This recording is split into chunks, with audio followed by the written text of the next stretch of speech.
नमस्कार, स्वागत है आप सभी का एक बार फिर से और एक खुशखबरी ही कहेंगे कि आयोग ने कम से कम एक चीज़ स्पष्ट हो गई है कि अप्रैल माह में पेपर के जो है संकेत आपको मिल चुके हैं। वैसे तो सभी लोगों को पता चल गया, सोशल मीडिया बहुत फास्ट है सभी का। तो मैं बस ये कहना चाहूँगा कि एक प्रश्न है सभी से कि माना जैसे कि आयोग ने कहा था कि भाई 3 महीने में पेपर होगा और वो 3 महीने अभी तक हो चुके हैं। तो सोचो कि अगर अभी तक हो जाता तो आपकी हालात क्या होती? किस तरीके से आपकी तैयारी है या किस तरीके से अभी तक हो गई होती कि आप पेपर देने लायक थे भी या नहीं थे? यानी मेरा कहने का मतलब ये थे आयोग ने दिए थे 3 महीने और आयोग ने 3 महीने की जगह कर दिया अब आपके पूरे कितने 6 महीने। उन 6 महीनों में भी क्या 3 ही बचे वैसे तो, लेकिन वैसे तो मैं कहूँगा कि यार 2 महीने सोच के चलें। जनवरी भी आपका ऐसे सोचते-सोचते चले जाएगा, शेड्यूल बनाते-बनाते चला जाएगा। 2 दिन बारिश होगी, ठंड बढ़ेगी, आपसे नहीं बोलेगा अरे नहीं यार ठंडा हो रहा, 2 दिन तो नहीं बनता है ना? तो 1 दिन 26 जनवरी में चला जाएगा, 2 दिन संडे में चले जाएँगे। तो फरवरी और मार्च कम से कम 2 महीने ये लगा के चलें कि आपके पास हैं। अगर पीछे बीते 3 महीनों में आपने कुछ नहीं किया तो ये सोच के चलो कि आने वाले समय में भी बहुत मुश्किल चीज़ होने वाली है। ठीक है? अभी अगर हम ये सोचेंगे अरे अप्रैल में अभी तो बहुत टाइम है यार। वो बहुत टाइम वो पिछले टाइम से सीखो कि वैसे तो पेपर 21 सितंबर को हो जाना था। चलो कैंसल हो गया तो जनवरी तक तो हो जाना चाहिए था। लेकिन अभी भी आपको समय मिला है तो उसका भी अगर फ़ायदा नहीं उठाया तो वो सुना है ना वो धूम का गाना कि अगर अभी भी फायदा नहीं उठाया तो क्या किया, है ना? ठीक है, तो फायदा उठाना पड़ेगा आपको। बहुत सारी चीजें हैं और बहुत अच्छे मौके हैं कि जो लोगों के उस समय कम नंबर भी रहे होंगे यार 6 महीने तैयारी के मिलना बहुत बड़ी बात होती है। अगर उस समय आपके 40 45 50 नंबर भी रहे होंगे अभी आप आराम से फाइट करके आप मेरिट में आ सकते हो। अगर आप निरंतरता बना के रख रहे हो, अगर आप चीज़ों को सोल्व कर रहे हो, लेकिन बहुत कम चांसेस है यार पढ़ाई के मामले में। मैं बहुत देखता हूँ कि बहुत जब तक पीछे लगे रहो ना किसी चीज़ के तब जाके चीज़ें हो पा रही हैं पढ़ाई में। मैंने बहुत ट्राई किया कि जो भी हमारे यहाँ पे सैटरडे टेस्ट वगैरह होते हैं तो भाई डंडा लेके कि भाई हाँ भाई सॉल्यूशन किया नहीं किया, तो जीएस में थोड़ा बहुत लोगों ने किया, लेकिन अभी मैंने पूछना बंद कर दिया। ठीक है।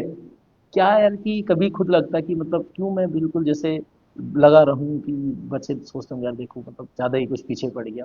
तो मैंने नहीं पूछा और अभी भी मैं पूछता भी हूँ कि किसने किया, चेक नहीं करता, मैं पूछता किस किसने किया। तो ये यकीन मानो कि मतलब 15 20 हाथ खड़े होते हैं अब क्लास में मात्र। ठीक है, तो सोचने वाली बात है कि यार ये हमें पता होना चाहिए कि दूसरे को बताने की जरूरत ना पड़े। सबसे पहली बात ये है कि किसी को बताने की ज़रूरत ना पड़े कि आपको क्या करना है और क्या नहीं, क्योंकि हम इस एज ग्रुप में हैं। वो वाली बात है ना कि भई अब तो राज्यपाल और राष्ट्रपति वाली उम्र आने वाली है कुछ समय में, है ना? तो अभी तक हमारे पास वो चीज़ नहीं है कि मतलब छोटे बच्चे की तरह बोलो कि हाँ भाई कर, कर, कर ये सब, समझ रहे हो ना? तो उम्र है, समय है और 2026 लास्ट है। ये सोच के चलो कि बेरोज़गारी खत्म करनी है। 2026 में अच्छे मौके आएँगे, हर किसी चीज़ के लिए आएँगे। अभी आपने पुलिस उप निरीक्षक के बारे में सुना, कांस्टेबल की भी भर्तियां आ रही हैं। ठीक है, कनिष्ठ सहायक का पहले से कंफर्म हो रखा है फिलहाल कि मई में होगा, बट होगा जब भी, लेकिन इस साल कम से कम ये मान के चलो कि होगा। और हाथ मारना है बस। ठीक है, तो जी जान लगा के मेहनत करो, जो चीजें रह रही है ना उन पे काम करो यार। अगर आपका 21 सितंबर को भी रीजनिंग खराब थी और अभी भी अगर रीजनिंग खराब चल रही है तो ये बहुत बड़ी मूर्खता वाली बात मैं इसको कहूँगा कि आप अभी तक भी उस पे काम नहीं कर रहे, ये बहुत गलत बात है। हर पेपर के बाद सबकी शिकायत आती है कि भाई जीएस टफ था, जीएस टफ था। ठीक है, अगर आपको 21 तारीख तक जीएस टफ लगा और आपने अभी तक उस पर काम नहीं किया, तो ले बेटा क्या किया? समझ रहे हो? तो भाई करना पड़ेगा, उस पे काम करना पड़ेगा। और अगर नहीं कर रहे हो ना तो ये तो आप खाली मैं तो ये कहूँगा कि घर वालों के पैसे बर्बाद कर रहे हो, अपना समय बर्बाद कर रहे हो और सबसे बड़ी चीज़ अपना करियर बर्बाद कर रहे हो। किसी भी तरीके से, चाहे आप दोस्ती यारी में कर रहे हो, कैसे भी करके, करियर से बड़ी चीज़ ना कुछ भी नहीं है आज की डेट में। करियर है तो सब पूछते हैं, बेरोज़गारी में भाई देखो कोई भी नहीं पूछता है। घर वाले भी सुनते हैं, आपकी राय अगर माँग भी ली उन्होंने कि भाई क्या कहना चाहेगा, सुन लो ज़रा इसकी भी। बोलेगा बेचारा कि मुझे नहीं पूछते, तो सुनेंगे लेकिन गौर कोई नहीं करता, उसको एक कान से सुनेंगे दूसरे से निकाल लेंगे। जब नौकरी हो जाएगी, करियर बन जाएगा अच्छी जगह पे, आपको ना स्पेशली बुलाया जाएगा। अरे नहीं नहीं यार ये काम करना है लेकिन पहले उसको पूछो यार, है ना? तो वैल्यू बहुत बड़ी है, ध्यान रखना। ठीक है, और अभी तक भी चीजें आपके हाथ में, मैं ये कहूंगा कि अभी भी अगर हम 2 महीने प्रॉपर लेके भी चलेंगे तो अभी भी चीजें आपके हाथ में है कि आप कितना रिवीजन करते हो, कितनी कंटिन्यूटी रखते हो। भाई देखो ठंडा है, चलेगा। नींद आ रही है, मैं तो बोलता हूँ नींद, भूख, ठंड वगैरह यार बहाने दुनिया भर के हैं, ठीक है, लेकिन करने वाला कर जाएगा, ध्यान रखना। वो लाइन सुनते होता ना, दुनिया भर की मोटिवेशनल आपकी, जब आप सो रहे हो तो बहुत सारे लोग पढ़ रहे होते हैं, तो सोचो कि चुपचाप करके आपकी सीट निकाल लेंगे।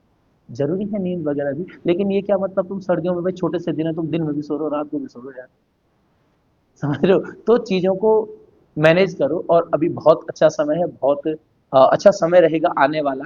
तो निश्चित रूप से सभी लोग तैयारी करते रहे, जी जान लगा के मेहनत करो। मैं तो बस ये कहूँगा इस वीडियो में, केवल इसलिए आपको याद दिलाने के लिए कि भाई आपने क्या किया अभी तक 2-3 महीने, और जो नहीं किया ना, अब करने की बारी है। और अभी नहीं करोगे तो सोच लो कि वो कभी नहीं होने वाला है, ठीक है? तो फिर वो समय चलता रहेगा, धीरे-धीरे एज जब बढ़ती है ना, तो मेंटली आदमी बहुत परेशान होता है। चीज़ें याद होने की जो क्षमता अभी होगी, वो साल 2 साल बाद वो क्षमता नहीं रहने वाली है, ठीक है? बहुत सारी चीज़ें आती हैं, पढ़ाई के मामले में भी चीज़ें बदलती रहती हैं, ठीक है? 2011 की जनगणना शुक्र है कि अभी तक हुई भी नहीं, तो वही जिसको याद है, अच्छी चीज़ है, वो रिवीजन में चल रही है।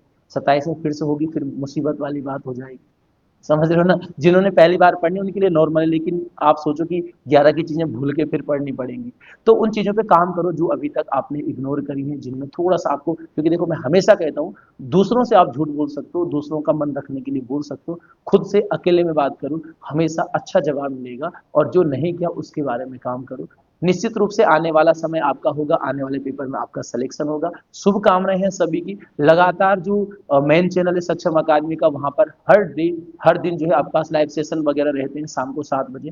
बहुत सारे लोग इग्नोर करके चलते हैं, कोई दिक्कत नहीं, हमारा कुछ नहीं जानने वाला है। आप लोगों के रिवीजन के लिए जो लोग लगातार जुड़े हैं, जितने भी हैं, तो ये रहता है कि चलो यार, जब कुछ जुड़े हैं तो आप लोग, तो आप लोगों के लिए निरंतर चीज़ों को लाके रहें, है ना? तो भाई मैं यही कहूँगा लास्ट में, शुभकामनाएँ सभी को, और मेहनत करो जी जान लगा के। All the best.